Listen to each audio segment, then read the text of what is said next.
Sur le plateau du Salon des entrepreneurs de Marseille, j'ai le plaisir d'accueillir Frédéric Renal. Bonjour. Bonjour. Vous êtes vice-président de la Chambre de commerce et d'industrie Marseille-Provence en charge de la mission Ouverture au monde. L'objectif est de positionner Aix-Marseille comme une capitale euro-méditerranéenne tournée vers l'Afrique. Où on en est près de 2 ans après le lancement de cette mission?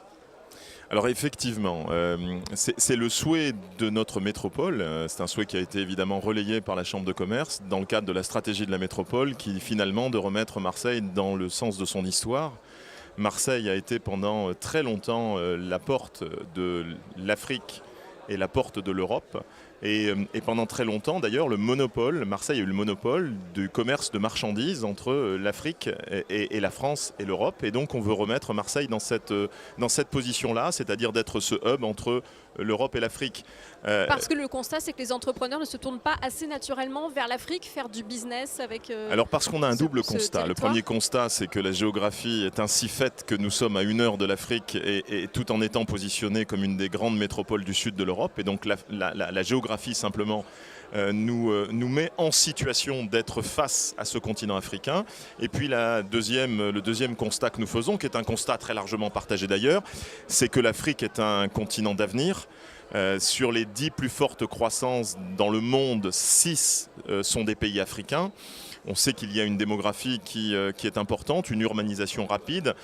L'arrivée en Afrique aussi d'une nouvelle génération d'entrepreneurs très connectés, très innovants. Et donc on considère, on pense, on partage cette idée que l'Afrique est le continent de demain et que si c'est l'Asie qui a tiré la croissance de la planète pendant 2 décennies, probablement que l'épicentre va se déplacer un peu plus vers l'Afrique. Donc, un continent très dynamique.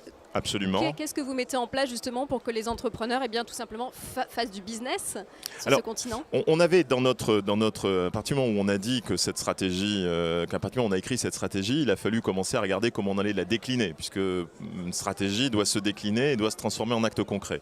On avait en gros trois grands axes pour décliner cette stratégie. La première, c'était de faire se connecter nos entrepreneurs entre eux.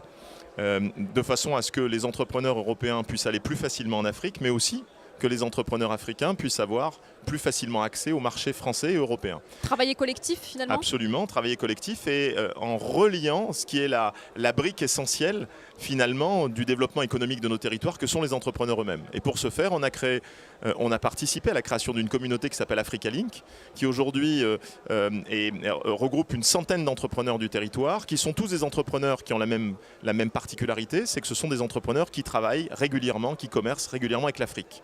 Et puis en face, on connecte des entrepreneurs africains. On a ouvert une communauté en Côte d'Ivoire, on a ouvert une communauté au Maroc et on va très prochainement probablement ouvrir une communauté en Mauritanie et au Sénégal. L'idée étant qu'on ait le pendant d'Africa Link en Afrique et que les entrepreneurs africains qui, eux, font de l'Europe soient connectés avec nos entrepreneurs. Ça, c'était la première étape. C'est le chaînon manquant du développement, à notre avis en tout cas, qui est de dire faisons se connecter nos entrepreneurs. Quand on les fait se connecter entre eux, alors naturellement, ils développent des courants d'affaires.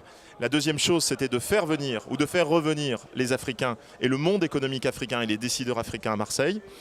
Une expression très concrète de cette volonté, c'est le grand salon Emerging Valley qui se tiendra le 21 et 22 novembre à Marseille et qui va voir se réunir pendant ces 2 jours toute l'Afrique numérique, toute l'Afrique innovante qui va venir au Palais du Pharo et à The Camp pour rencontrer nos incubateurs, nos accélérateurs, les fonds d'investissement qui sont capables de les accompagner. Et en quelque sorte, c'est cette Afrique jeune, connectée, innovante qui se retrouve à Marseille pour parler de son futur.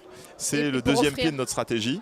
Et pour offrir donc de très belles opportunités. Merci beaucoup Frédéric Renal d'avoir été avec nous sur le plateau du Salon des entrepreneurs de Marseille. Merci beaucoup à vous.